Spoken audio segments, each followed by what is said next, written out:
Welcome to Moments with Marianne. This is your host, Marianne Pastana, and we're here today with special guest, Dr. Stephen Aizenstat, who's here to share with us his new book, The Imagination Matrix: How to Access the Greatest Power You Have for Creativity, Connection, and Purpose. So is it possible to optimize the power of your imagination to unleash your innate genius? Well, today we're here to discuss just that. So, Dr. Stephen Aizenstat is the founder of Pacifica Graduate Institute, Dream Tending, and the Academy for Imagination. For more than 35 years, he has explored the power of dreams through deep psychology. He has collaborated with Joseph Campbell, Marianne Woodman, Robert Johnson, James Hillman, and Native leaders worldwide. He conducts dream work and imagination seminars through the U.S., Europe, and Asia. So let's welcome to the show Dr. Stephen Aizenstat. Well, Marianne, thank you. It's a pleasure to be here with you. What an honor it is to have you here and to talk about this book. What inspired you to write this? Yes. I've been working with dreams and imagination for, decades now. And actually, the graduate institute that I found, Pacifica Graduate Institute, was really rooted in the work of dream and imagination. It's oriented around depth psychological work and study. And what happened, working with really thousands of students in every capacity and leading dream groups around the world, something else started to emerge. Something else opened up from deep inside. And that was that dreams, yes, they are really present and evoke imagination, offer so much guidance. They do. They access the deep imagination. They bring perspective. They bring warning. They bring new opportunity, strategies to meet challenges in life and otherwise.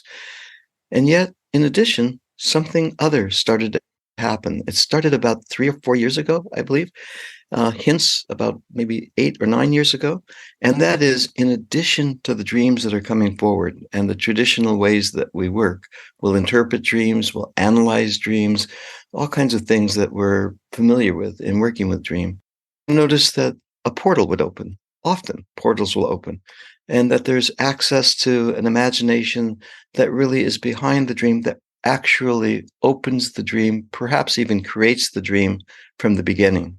I mean, after all, we see ourselves in the dream most of the time, not all the time, but many times over. And we imagine, I'm having the dream.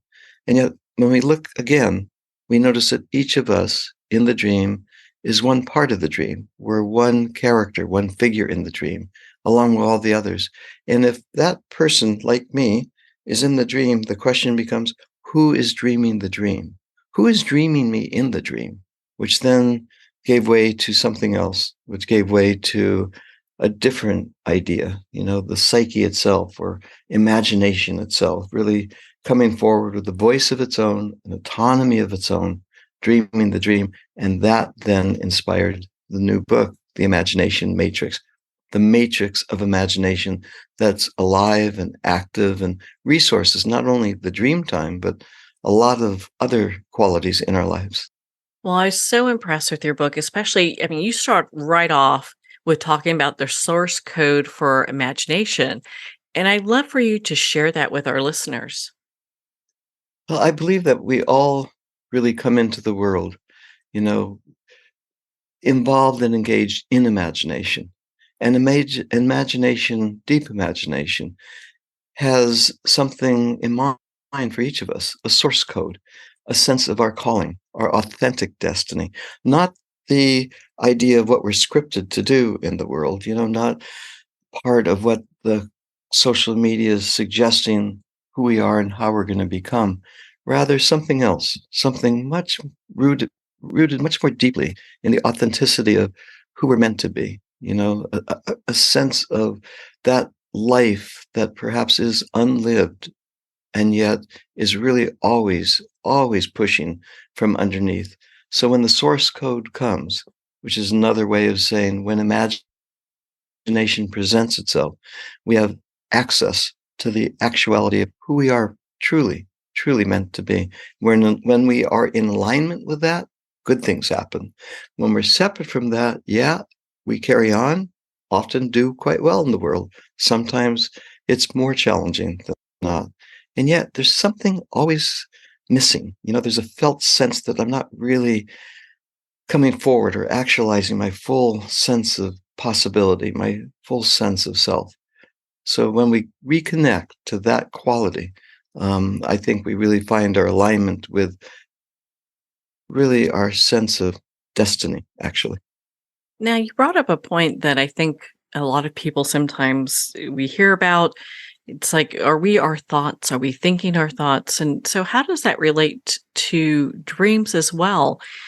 What part of ourselves are actually participating in a dream? Well, I liked how you framed that, Marianne. It's ourselves, right? So you use the plural. And that's where I think it lives, right there. That's the keynote. That's the point, pivot point, that we are many selves. Yeah, we are. We have our identity, we do. And it's important to organize around that part of who we are in the world, right? That Steve that's in the world, that's presenting, that's teaching in the classroom, that is consulting with corporations or other institutions. That part of Steve that is a family person, that is part of a community life. That part, knowable, identifiable, a sense of who I am. And of course, my role shifts in each of those capacities, and yet there's that Steve-ness. From the point of view of the imagination matrix, that Steve is one of many, a variety of different figures. In the book, I call them the soul companions. There are a number of selves. Now, kids get that immediately. Well, all of us do at this point. And that is because, when you're online, you're not just one person any longer. There are multiple selves. In fact, here's the curious thing, because I work sometimes as a therapist. I'm a licensed therapist in a variety of different ways. If you ask a 12-year-old or a 14-year-old, they come in to work with you and you say, hey, what brings you here? A typical question that we all are interested in. It's the beginning place of any session in one way or the other. What brings you here? And there's quiet. They're silent. Most of us would launch right into that. What brings me here? Well, and usually it's something that's uncomfortable or difficult or challenging in life. What brings me here? There'll be a quiet place, a pause. And I've been so curious about that. What's going on is, what me are you talking about? I mean, I have virtual identities. I have varieties of avatars that I'm connected with. I mean, what me are you really referring to? So there's that kind of polytheism, that multiplicity of selves. And rather than that being a bad thing, which I don't think it is, of course, if it gets extreme, then we do have to attend to that. But rather than that being dismissed or marginalized as something off, when we're curious and when we're in imagination, we appreciate that there are many parts of who we are, many selves, not a singular self. And the idea is, how do we connect with those many selves, those many aspects, in a way that's generative, productive, orchestrated? How do we participate in life, knowing that in addition to the identity that I really worked so hard to evolve and develop, the identity that was often passed on through family systems and through media, as I mentioned, in addition to that script, who else is present?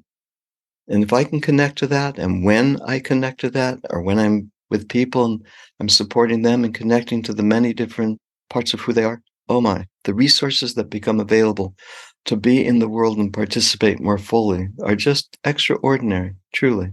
I mean, I work as a therapist, I've worked as a professor, I've worked as a teacher and consultant in a family, so I'm not really too fond of the more esoteric fantasies. I'm really interested in what happens in a life to open a certain quality of life, a way of feeling comfortable in ourselves, something that supports a way of being that supports our health emotionally, psychologically, physically.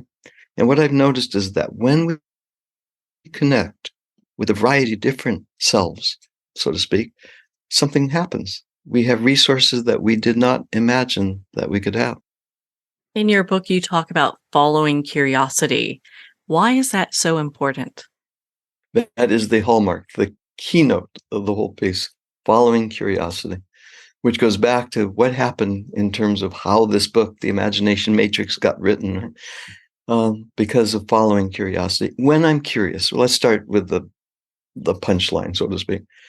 When I'm curious, authentically curious, when I really follow my curiosity, something happens. I awaken to a different way of being present. First, I am present. And second, I am not anxious, nor am I depressed.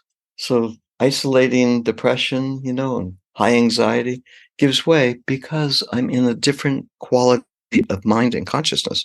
I am in curiosity.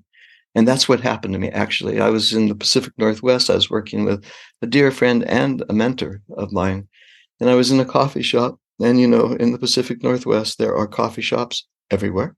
And I was working there, and I was just, casually reflecting on what the work that I was doing and, the conversations I was having. And I started to doodle. And I was doodling. I mean, and I'm not an artist by any means. I was kind of sketching on a napkin, just taking a pen and making little designs and this and that. And as I was doing that, one thing led to the next. And rather than go so quickly into analyzing it, or interpreting it, or trying to make it into something, all those would be my tendencies, actually. Instead of going in that direction, I just allowed my hand just to follow the curious moments, right? And just allowed that to emerge. Well, something happened there, and a design did come, but it came from the inside out. It didn't come from my rational mind, my busy mind. It came instead from a different place, a different perspective, curiosity. And as that happened, I then later that day took it to the man that I was consulting with. And he said, one possibility is to continue the sketching. In fact, not only on a napkin, but in addition, just go out into the world and follow the same curiosity that got evoked while you're in that coffee shop. Well, I thought, why not? I'm here. Let's do it. So what I did is I went out and I did what the Aborigines, when I was studying in Australia, I had the privilege of studying with Aboriginal elders in the outback Northern Territories of Australia. A privilege, truly, just to have a glimpse into that culture. And so I was walking about, and I found myself at a kind of beachscape. There was a bay, actually. And I started I continued. And that sketch then found itself in the sand there. And then I started digging and made a kind of a little cave-like thing with designs around it. I mean, I was just moving in that way. Afterwards, I found myself back at the coffee shop, and the sketch continued. And what happened is it opened something. And in fact, it was kind of like a portal, truthfully. And that portal opened to something else. Then the question becomes, now what? I mean, now what? Right, I have a portal. So I can interpret that, a portal to something, right? And, mythology and explanation and interpretation lends itself to all kinds of ideas about what a portal could mean. A passageway into the next phase of life, for goodness sakes, a portal into the mysteries, right? A portal out of a relationship into another relationship, life, a portal, evolving in my development, all kinds of things. Well, instead of going there, and again, I was working with this person that was really supportive at that moment in time. Why don't we just abandon all that? Let that go. And instead, just follow curiosity. Allow the portal to be present and continue with what you're doing. Continue the work in the sand and the sketching on the napkin, and let's see where the portal leads. And that's what I did. And through that portal, I renamed all the work I'd been doing because I live in Santa Barbara. So everything in my life was ocean, right? Oceanic. That was, I'm working in depth psychology, the ocean of the psyche, the unconscious. Everything was ocean, ocean, ocean. But this was different. It was more geologic, so to speak. I was going into something like a person might go into a cave and discover what's there and through and on the other side. Humans, we all have been doing this for thousands of years to move into a different range, a different realm, a different possibility of consciousness and experience. And that's what I did. I went and I then named the praxis that I was involved with called the dig, following curiosity. Everything that I talk about in working in deep imagination begins with curiosity. So I didn't want to keep it esoteric. So I wanted to actually try it out, So at home, here back in Santa Barbara, I just said, all right, I'm going to lead with my curious mind, not my rational mind, my curious mind. And I have a routine, there's an office I have downtown. There's the campuses that I go to, a big office there and so on. And usually I have my route and I'm thinking about what I'm going to be doing this day and how I'm going to do it. And I get in the car and it's routine at this point. And I follow that, those directions and I get there. It's effective. It's efficient. It's comfortable. It's familiar. I mean, it's good. It's helpful, honestly. Nothing wrong with that. But this day, back then, I decided to experiment with something else. So instead of taking that right turn that I would always take at that one street, and I've grown up here, but instead of taking that right turn, I took the left turn and then another left and then another right. All of a sudden, I was in these neighborhoods, even though I've lived here all this time, that I had never visited before. And then I slowed down because part of being in curiosity brings a slowing down in life, right? The pace begins to slow. Stillness, a quality of presence comes into our life, following curiosity. And I tell you that journey from where I was, and I think this day it was to my office at the university. It took not 10, 15 minutes to get there. It was about a 25-minute journey. I just was part of a landscape that I wasn't familiar with, that I hadn't seen. And what I was noticing kind of came forward, which happens, It happens to all of us. We're taking a walk, either it's in the downtown area or in a cityscape or a countryscape or in a wilderness area, and we let go, and we get curious. And then what happens? We hear the birds with their songs, they changes, light kind of changes, things come forward, but we otherwise would not be aware of. Our awareness opens and broadens. And the same thing happened to me that day. I was just in a different place. I was following curiosity, got to my office, and oh my, what happened as a result of that is the rest of that day really shifted for me. Yeah. Because I shifted contexts, not contents. I mean, I'm good at that, right?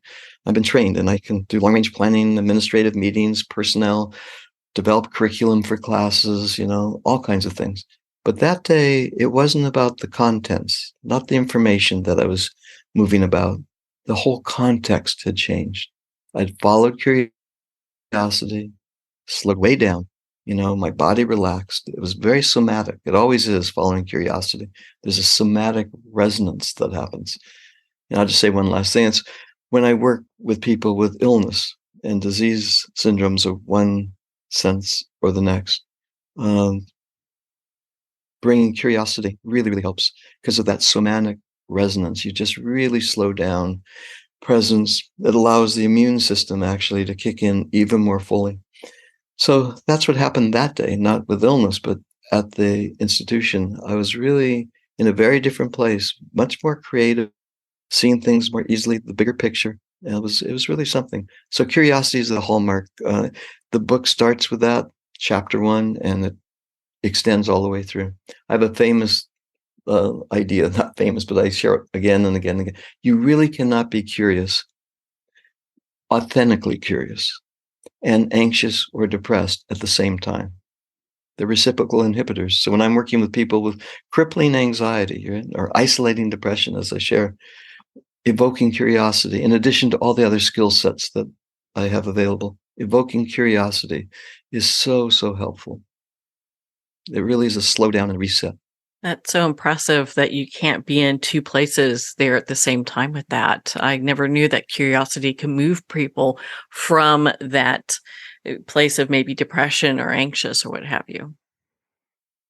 Yeah, how many times, I mean, because of the work that I do, how often am I involved with people and their lives in enormous anxiety and depression? And if we stay there and we're gripped by that intensity, those feelings, that experience, first it becomes set in our lives, right? It becomes patterned. And it's hard. It's difficult. There's no question about that. It's fueled by all kinds of things, often in our early life experience, triggered, re-triggered by something that's going on in the here and now. But if I start there and then I try to work the contents of that, try to, create, and I have at this stage in life, in my training, I have all kinds of skills and capacities.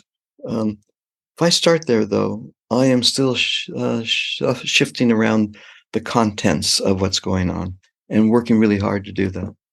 And still, there is that sense of anxiety or despair, depression lurking. On the other hand, if I start with listening deeply, right, really empathetically listening, really being part of and supporting, offering the protection that's required, and then invite curiosity in the room, just in the place where we're working, or offer the person the idea, hey, today, right? When you take a walk down the street on the way back to your car, rather than just making a beeline to the car, slow it down, get curious. What do you notice? Allow the world to come forward. And what captivates your interest or your curiosity? Oh my goodness.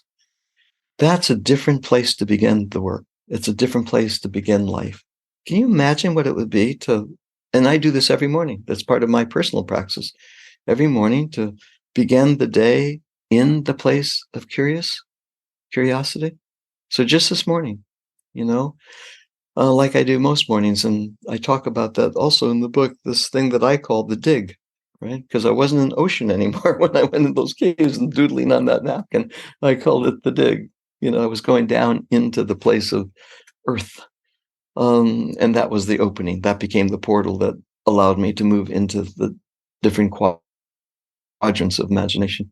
But in the morning, I'll do that. I'll write down dreams first, and then I bring myself to the place of the portal. For me, it's the call goes out, the gathering happens. That means the many cells we were talking about, the figures of imagination come forward. And instead of leading the troop, which is what I'm good at, which I've always, founder, executive director of this organization, chair of the board of trustees of another organization, all that kind of stuff. So I'm effective at leading.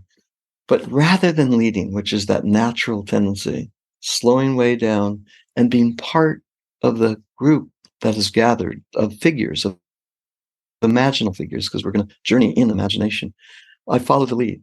And things open where I wouldn't expect them to open. And imagination, illuminates, really. I call it a kind of illuminated consciousness. We really shift in our way of being. We are leading with curiosity. And then the day comes. And I'm situated in the day way differently. I'm resourced. I don't want to make it sound too romantic or idealistic or fairy tale-ish. It's extraordinarily applied and practical. I'm in the day differently. In family life, in my marriage, in my partnerships, with my friends and colleagues, with the challenges that I'm going to face each day, I'm in the day differently.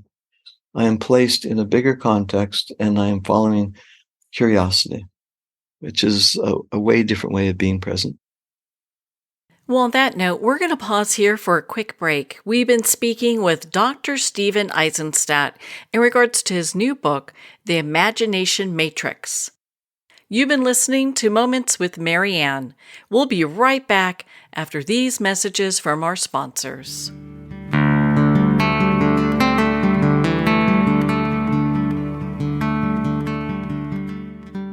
Are you an actor, public speaker, or an executive telling your story over Zoom? Jean-Louis Rodrigue and Scott Weintraub's new book, Back to the Body, takes the process they use to coach top Hollywood talent like Margot Robbie, Jack Black, and Ke Huy Quan and makes it available to everyone. Using your body and its energy as a point of departure, your work will gain an enhanced level of performance and depth. Back to the Body, available on Amazon and wherever books are sold. If you want to stop divorce fast, you do not need to waste years in therapy, you do not need to work on yourself, and you do not even have to have your spouse on board. If your spouse wants out, if they're filing for divorce, separation, or having an affair, what you need is a proven process to turn your marriage around. Book a free breakthrough session with us at highthrivecoaching.com/apply. What if everything we think we know about addiction, depression, anxiety, and trauma is missing the one key element that will actually let you walk away from them for good? My name's Bob Gardner, founder of The Freedom Specialist and creator of a body-based approach that eliminates suffering and creates happiness, health, and well-being on autopilot. You can read all about it in my book, Built for Freedom, or start your own adventure toward lasting freedom at thefreedomspecialist.com. Dr. Richard London, who has 25 years of experience being known as the Man of Steel with the Heart of Velvet, presents the Life Wellness System, The Road to Yes, a mentoring system that brings you to becoming a wellness heir. Imagine having wealth, wellness, love, peace, and spirituality in abundance and balance now. Visit doctorateoflife.com or call 720-213-8021 for a free 15-minute wellness evaluation. Hi, this is Jana Wilson, author of Wise Little One, Learning to Love and Listen to My Inner Child, a best-selling prescriptive memoir in inner child healing. I'm also the founder of the Emotional Healing System. The inner child, simply put, is your feelings, both positive and negative. If you'd like to learn to love and listen to your wise little one, pick up my book at Amazon or visit my website at janawilson.com. It's never too late to have a happy childhood.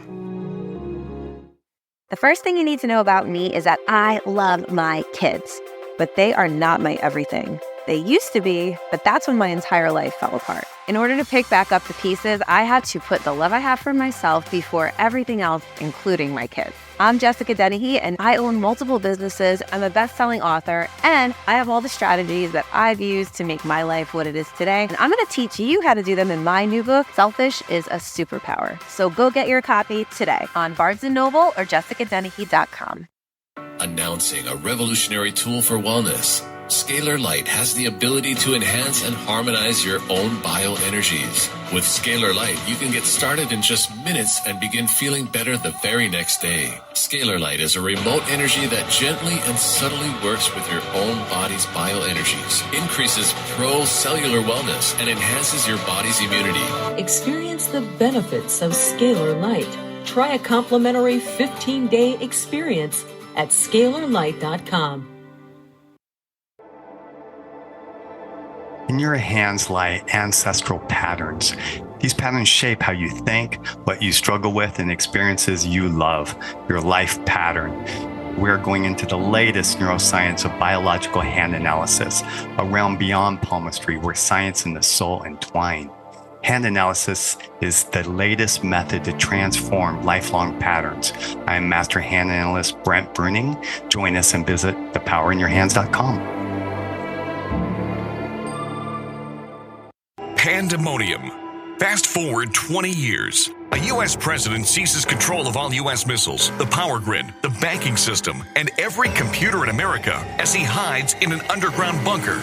Pandemonium, a captivating sci-fi thriller where a hidden war, psychics, aliens, artificial intelligence, and transcendental love collide with the latest media technology. Pandemonium, live to all devices. Get your copy on paperback or digital. Free sample at getpsychic.org.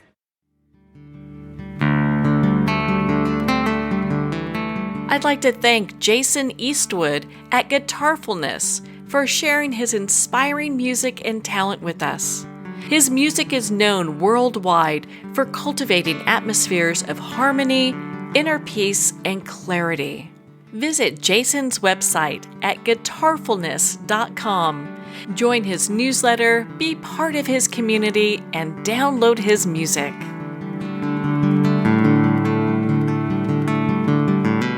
Welcome back to Moments with Marianne. We're here today with special guest, Dr. Stephen Aizenstat, who's here to share with us his new book, The Imagination Matrix: How to Access the Greatest Power You Have for Creativity, Connection, and Purpose.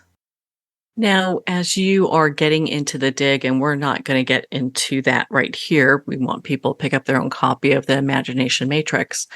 But as you get into that, is it helpful to have guides or spirit companions or soul companions that can help throughout this process?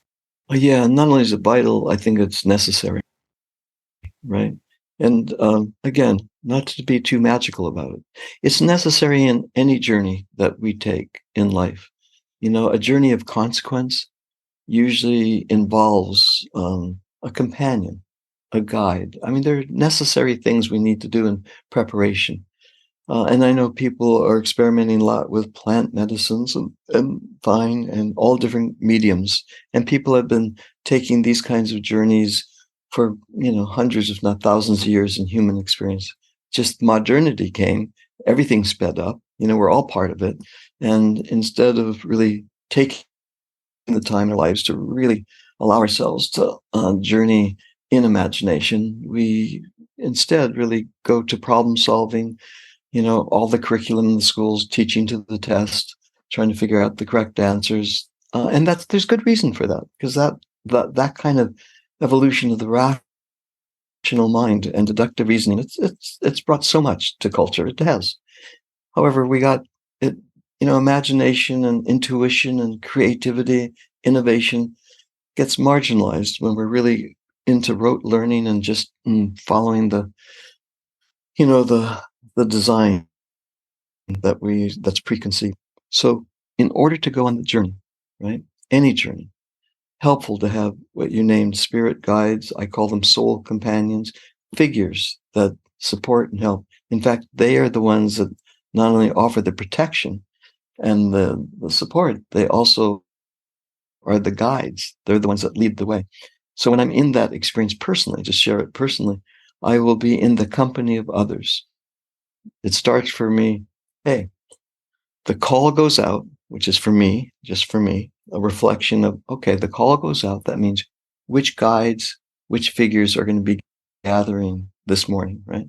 Usually there are a number of them that are familiar.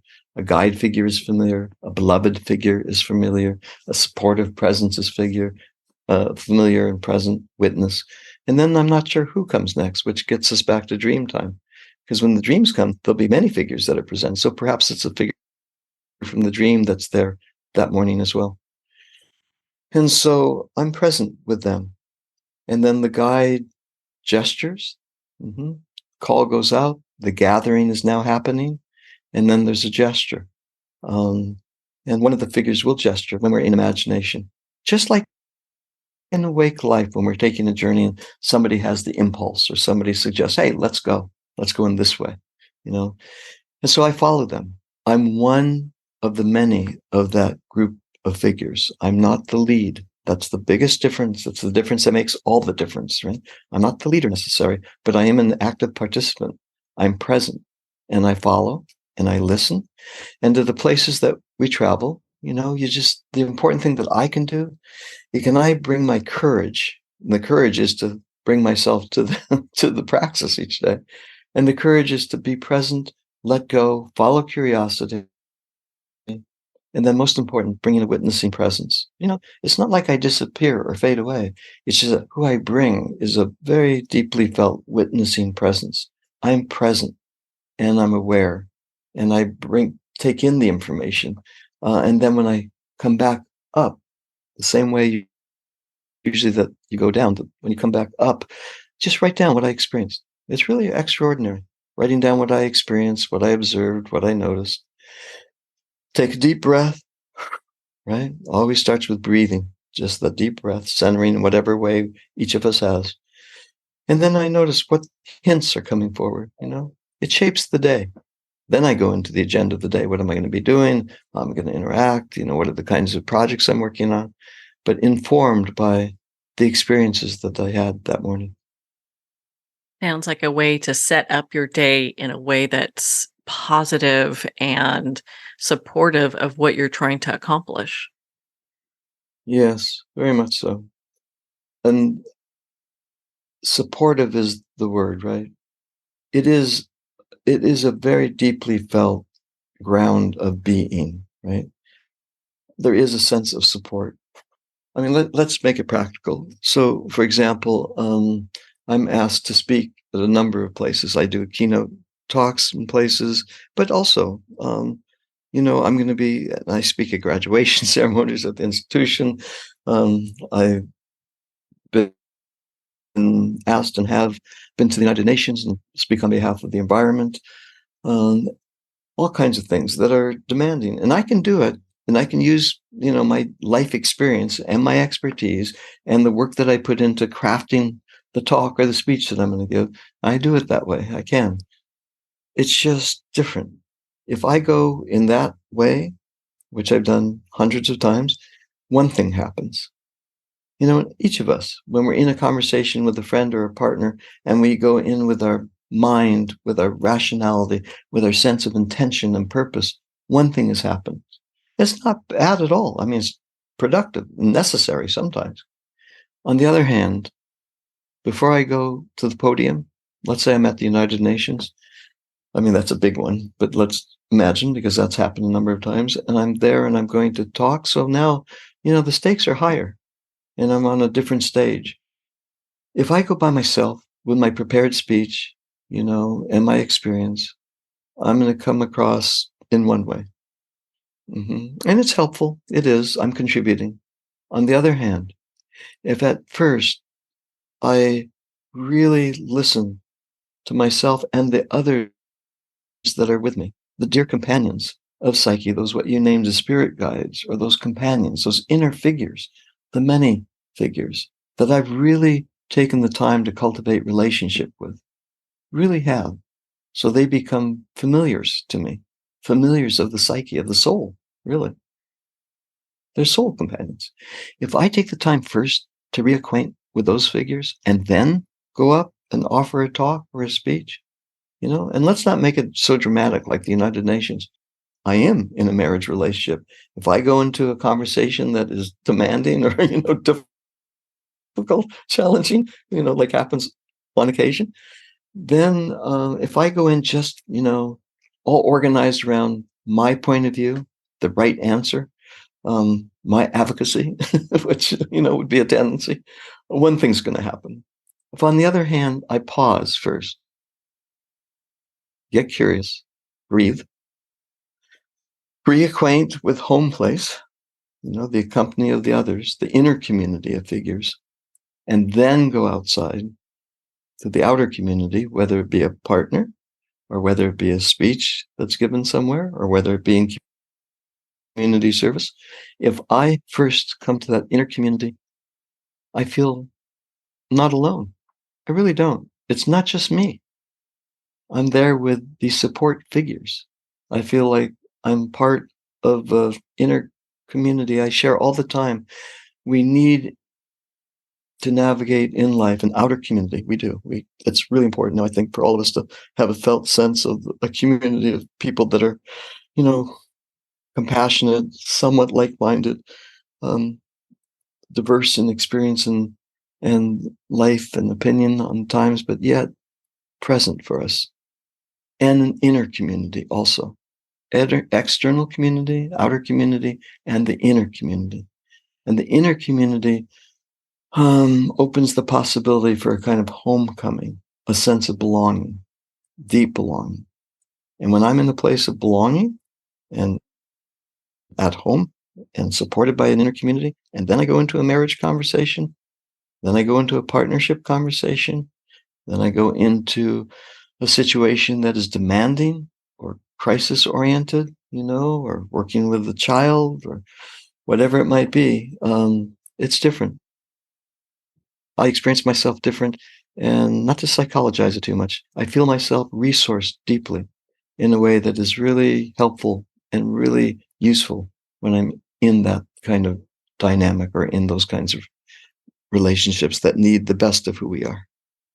I can see where having that inner support gives that extra level of just resources in many ways that typically would not be there had we not started to get curious about that and see about developing this inner, I don't want to say realm, but just this inner place of being. Yes. And, we all know it. We all know of this, what I'm talking about. And certainly every psychology from A to Z, regardless of the kind of psychology or even philosophy, speaks to it, right? It's look, when we come in and we have a sense of, inner support, it's called the primary anchoring system, if you want to go in that direction. That place where I have a depth of love and care for myself. And it usually happens early on, right? Many times families are difficult, challenging, somewhat dysfunctional. And it's hard there. But more often than not, there's somebody in the family system, either parents or grandparents or aunts, uncles, or people that are very good friends of the system, the family. And they care about us. We feel their love. We feel their love. And that's the beginning place of evolving a kind of love for ourselves, a self-love, right? Positive inner parenting, let's say, or support. Whether it's a parent or somebody else, a mentor, could be a school counselor, could be a really beloved friend. But we develop that sense of care for ourselves. We need that. It's primary, right? And more often than not, it's attributed to people in our lives. And that's incredibly important and useful and needs to be cultivated for sure. In addition, what hasn't really been fully acknowledged is that when we come home to what we started with, that source code, when we come home to the imagination that is our inheritance from the beginning, truly. I mean, watch children. Children are playing for the first number of years in imaginal play. I mean, the figures are everywhere, right? And they're just, they talk with them, they have conversations with them, they have their whole little family of figures. But when we come home to that place, we have that sense of deep belonging, that quality of love, truly. I mean, we can name it a whole bunch of stuff, but when we feel that, we feel a sense of, inner support that's very deeply felt. And I think at bottom, there is that quality of love. I remember our daughter growing up. Oh, she was a trip. She was amazing, and my wife and I would listen and we would hear sounds and voices, conversations coming from the bedroom. We were sure that she had a friend over, and they were playing. Of course, I mean, we could even hear some of the conversation. And then only discover when we opened the door, not a person there.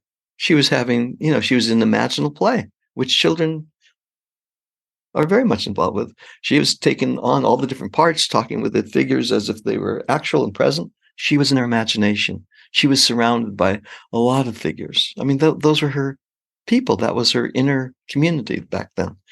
And what happens in the West, certainly in Western cultures, and now Western culture is part of so many cultures, modernity in so many countries. I travel all over and it's the same every place. Modernity comes in and we are then, invited out of that or pushed out of that. And we are quickly into first grade, still in the early years available, but it goes quickly. And then we're asked to, the teaching is to the test, and, we're asked to figure out the results of things and to increase our IQ in all different ways. Of course we are. I mean, it's part of what's necessary and needed. It's at the expense often of the imaginal realms, the cultivating imagination. That for me is a real shame. It's a real shame because it's really extraordinary to watch children that have the possibility of growing up in school, in a school setting, learning the lessons that are necessary. Yes. And in addition, keeping imagination alive. That is something else, because then we grow up with access to that resource. And again, that's what is, what shapes our creativity. It really facilitates innovation.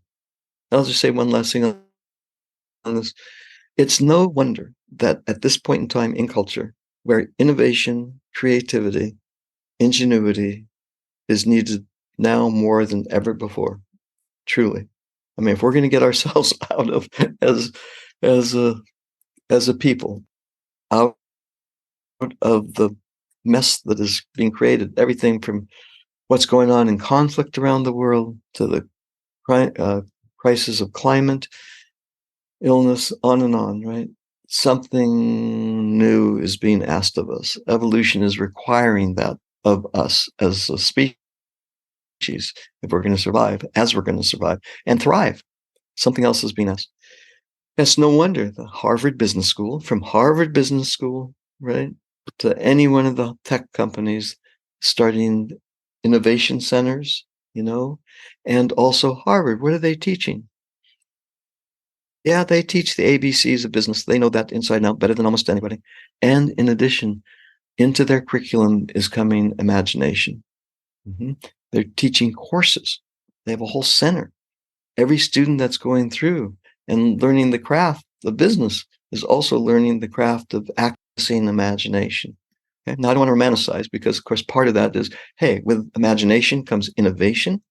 With innovation, there's ingenuity. And, it's important because if you're working with product lines, you're going to want to access the next innovation, right? It helps to generate the competitive edge as much as anything else, just to put it like that. And two, though, when I mentioned the UN and our work with the UN, working with climate crisis, we had to do the same. And I offered that idea. We were going along the lines of, hey, people from around the world, amazingly gifted people, world leaders, people that were really involved with environmental work for decades. And the question we were asking, we were gathered at The Hague, actually. And the question that was being asked is, what can we do, right? What can we do to help the planet? Actually, to save the planet. What can we do to help the planet?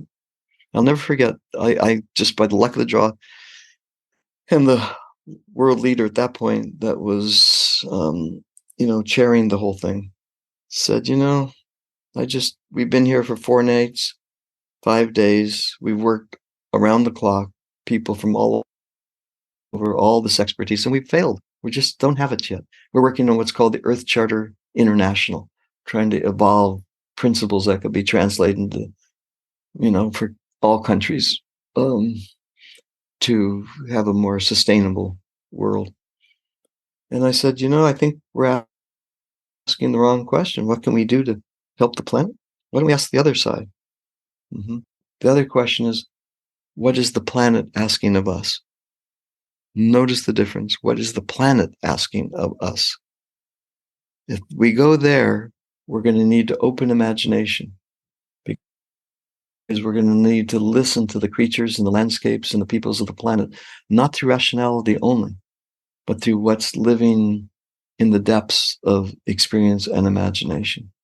I know that sounds weird, right? I mean, really? How are you going to listen to a landscape, for goodness sakes?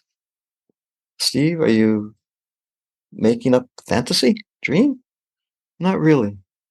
How many of us know that if you're walking, how long have people said, if you listen to this lake, you can hear the song of the lake, right?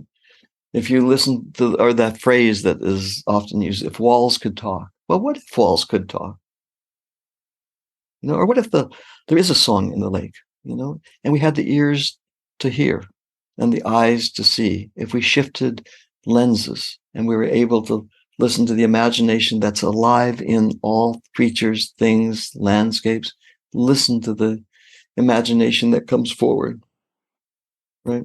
And here, what we did do just that practically, operationally. We did that. We sent out people around every place through the World Council of Churches. Actually, we had people going door to door, asking people, do you have an intuition? Is there a dream image that's come forward? Do you have a sense of what's going on in this area, this landscape? I went to city planners in Utah talking about the horrible plight of Salt Lake City, of the smog and the pollution in the air. And we just asked, hey, is there anything that's moving through in addition to all the rational thought that we've given all these people that are so gifted at what they're doing? So we just paused.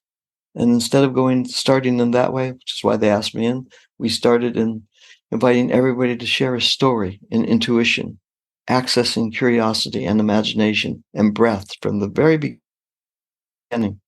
And then went around the room a second and third time. Amazing what came forward. Right? The same thing that's going on in all kinds of places now, allowing imagination to participate. And people will share stories. Places have stories to tell. A new building, architecturally, has a story to tell. and to hear the stories that live inside and along with creatures, landscapes, and things, and people, that makes all the difference. Imagination is open and we access resources. Just to end that story in the United Nations, now, yes, 15 years later, 10 years later, 5 years later, over 1 million organizations, cities, and or councils, community councils, have utilized these principles that came from the evolution of an Earth Charter. Where can our listeners connect with you and learn more about your work and be part of your community? Oh, well, the easy way is dreamtending.com. That's the kind of dream work that I do, dreamtending.com. Well, Stephen, thank you so much for taking the time to be on the show with us here today. Oh, it was a delight. Thank you very much for hosting. Well, thank you, Dr. Stephen Aizenstat. It has been such an honor to spend this time with you and to talk about your new book, The Imagination Matrix: How to Access the Greatest Power You Have for Creativity, Connection, and Purpose. The Imagination Matrix is available at Amazon, Barnes & Noble, and all indie retailers. And remember, support our indie bookstores. You can also purchase this book directly from the publisher, Sounds True, at soundstrue.com. Well, we're at the end of our time today. I'd like to thank everyone for tuning in. You've been listening to Moments with Marianne, where we make every moment count.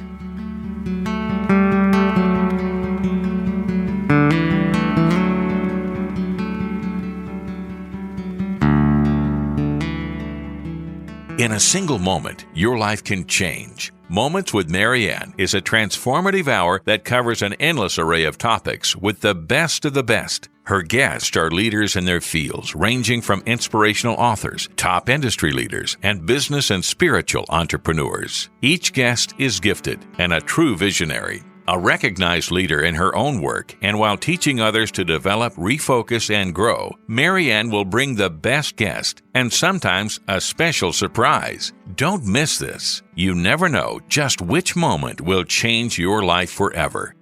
Make sure to tune in and visit momentswithmarianne.com for more information.